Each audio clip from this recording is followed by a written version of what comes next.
The place for us to start when we talk about primary fuel sources for generation is fossil fuels. Fossil fuels are made from long-dead plant and animal remains that lived millions of years ago. You leave anything around that long and it decays. But add heat and a lot of pressure, and then just wait millions of years, and you have the recipe to make crude oil, coal, or natural gas. Those are our fossil fuels. I think it's important to start here because most of our electricity generation has been and is still produced by some type of fossil fuel. It used to be mostly coal, but now coal and natural gas are pretty much neck and neck. When I say coal, what comes to mind? Probably, if we're playing a word association game, you'd be thinking of maybe emissions or carbon footprint or pollutants. No doubt, coal has been villainized recently. So why is it that up until recently, most of our electricity has come from coal? I think it's important to talk about how and why we got here. You know that customers value reliability and affordability, right? And coal was and is plentiful and affordable. It's also a highly reliable fuel source because it's easy to get and easy to transport. Think back to our last lesson when I talked about base and peak load. If we're applying those concepts here, it probably won't surprise you that coal makes a really good base load. Once coal plants are built and ramped up, they generally stay on to make continuous and affordable power. Incidentally, China, the US, India, and Indonesia are still pretty reliant on coal. Something else you need to keep in mind is that it's not just about opening our electric bill every month. Affordable electricity is also used in manufacturing. So if you think about all the food and other stuff we buy and the pressure and competition to keep prices down, you can see why coal was a darling for so long. It's really about what customers wanted. A fast shift away from coal would mean a lot of base load to cover, and that means constructing more base load options. Can you see why people are concerned about the impact on the price we pay for stuff if we don't get the timing right? Looking back, in the 70s and 80s, the power plants brought online were mostly coal-fired, and these baseload plants are built to last. Right now, there are under 600 coal plants in the US, but they're capable of producing a lot of electricity. The median birth year of the US coal plant is 1972, and 9 out of 10 plants were actually built in the 1980s or before. The average retirement age of a coal plant is 58 years old. So it tells you a few things.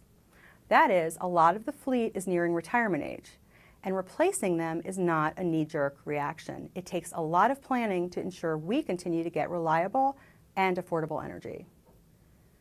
That being said, coal's environmental impact, while improving with newer plants and the installation of emission reduction technologies, still does negatively impact the environment. We can expect to see a shift away from coal. The big question is, what is the right timing to protect affordability and reliability? I visited with Amy Miller, an environmental expert at PNM, and she offered some great perspectives about the role of coal. I think what the challenge is we all want to move toward cleaner resources. I haven't met anyone on any side of an energy issue that doesn't agree we should be moving toward cleaner, more sustainable forms of energy. The argument usually occurs about how quickly we do it and at what cost. There's no doubt that coal has definitely been in the crosshairs, and while there's a lot of agreement that supporting a clean environment is critical, the timing is often at issue because the consequences could have a negative impact on all of us. Now let's look at the other fossil fuel that's used for generation, natural gas. It has also been getting a lot of attention lately, but in a much different way. Natural gas plants have been used for electricity generation for a really long time. They're good for both handling baseload and peak load. In fact, a lot of peaker plants, which come online only occasionally to handle that high usage, are natural gas plants.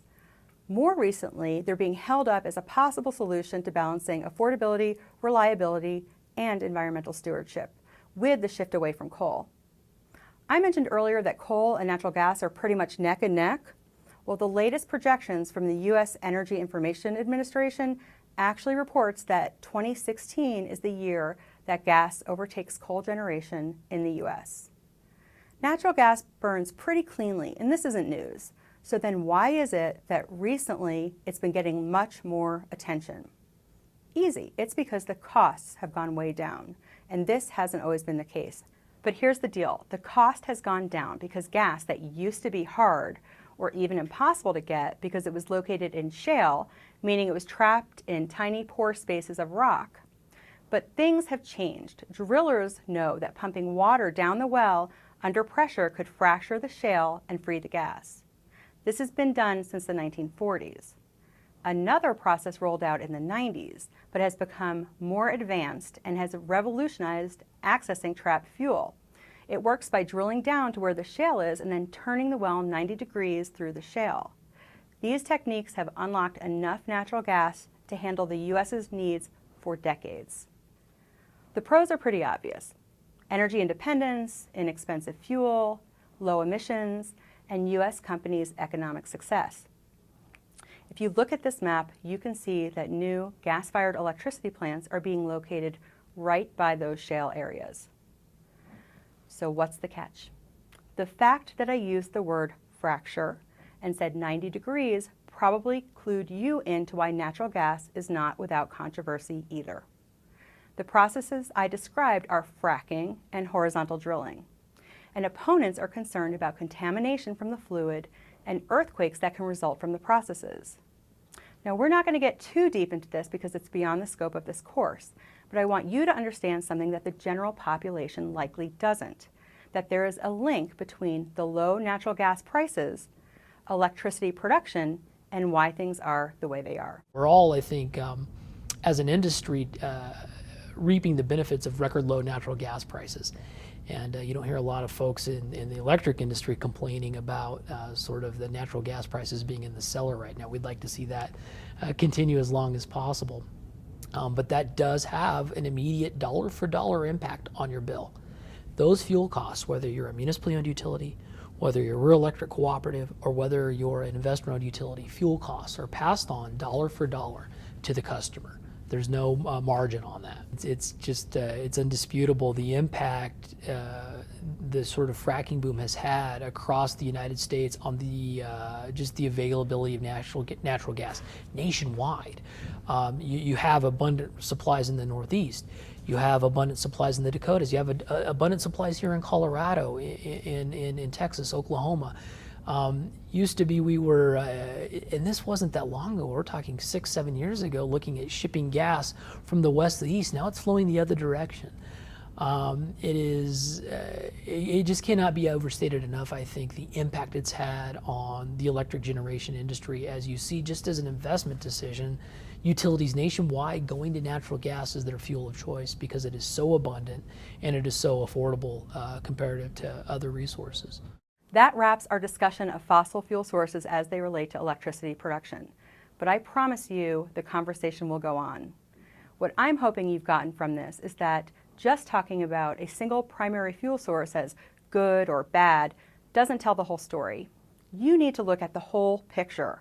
When you see the shades of gray in it, you know you're getting a more realistic view.